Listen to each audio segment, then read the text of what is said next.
পরিকল্পনা।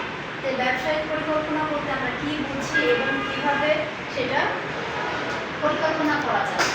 আমি এখানে লিখেছি যে ব্যবসায়িক পরিকল্পনা হলো কোনো ব্যবসা কীভাবে পরিকল্পনা পরিচালনা করা যায় এবং ভবিষ্যতে কীভাবে উন্নতি করা যায় সেটা নিয়ে আমাকে আগে চিন্তা করতে হবে। এখানে সহজ ভাষায় বলতে গেলে ব্যবসার লক্ষ্য, পুঁজি, পণ্য, বাজার, খরচ এবং লাভের পরিমাণ নিয়েই ব্যবসায়িক পরিকল্পনা করে। আর এই পরিকল্পনাটাকে বাস্তবায়ন করতে হলে আমাকে এই ব্যবসায়ের ধর্মগুলি এই জিনিসগুলোকে, এই পয়েন্টগুলোকে আমার ব্রেনে সেট করে রাখতে হবে। তাহলে প্রথম কি ব্যবসার ধরন, আমি কি ব্যবসা করব, কি ধরনের ব্যবসা করব সেটাকে আজ আমরা ধরনটা নির্ধারণ করবো। তারপর হচ্ছে লক্ষ্য নির্ধারণ, যে আমার ব্যবসাটা আমি কতদূর পর্যন্ত নিয়ে যাব, আমি কি চাই সেই লক্ষ্যটা নির্ধারণ করবো।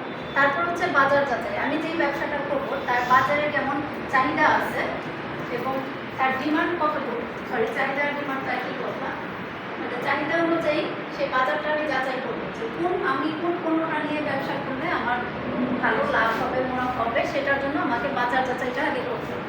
তারপর হচ্ছে প্রতিযোগী বিশ্লেষণ। প্রতিযোগী বিশ্লেষণ হচ্ছে যে আমি যে ব্যবসাটা করব তার সেই ব্যবসাটা অন্য কেউ করছে কিনা, তার পজিশনটা কেমন আছে, তার সাথে আমি কম্পিট করতে পারবো কিনা, তার জন্য আমাকে প্রতিযোগী বিশ্লেষণ করতে হবে। তারপর হচ্ছে পুঁজি বিনিয়োগ।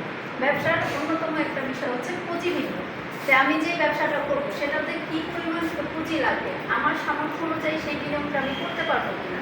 তারপর হচ্ছে খরচের হিসাব, পুঁজি বিনিয়োগ করার পরে যে খরচটা আমার হবে সেই হিসাবটা আমাকে পুঙ্খানুপুঙ্খ রাখতে হবে।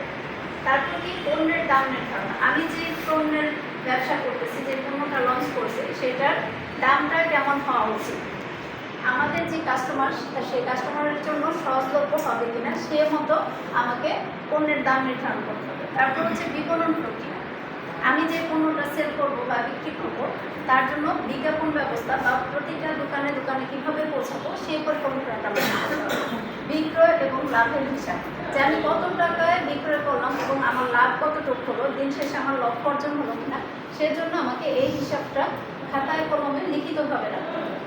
তারপরে 10 নম্বর পয়েন্টটা হচ্ছে ভবিষ্যৎ পরিকল্পনা। এই যে লক্ষ্য নির্ধারণ, প্রথমেই আমি লক্ষ্যটা নির্ধারণ করে রাখছি যে আমার ভবিষ্যতে কী হবে, যে আমি খালি বিক্রি করলাম আর লাভ করলাম আর খরচ করলাম, এটা তো হতে পারে না। কোনো ব্যবসায়ী বা কোনো উদ্যোক্তার জন্য এটা কাম্য না। আমাকে অবশ্যই ভবিষ্যৎ পরিকল্পনা করতে হবে এবং সেই মতো আমার ব্যবসাটাকে এগিয়ে নিতে হবে। ধন্যবাদ সবাইকে।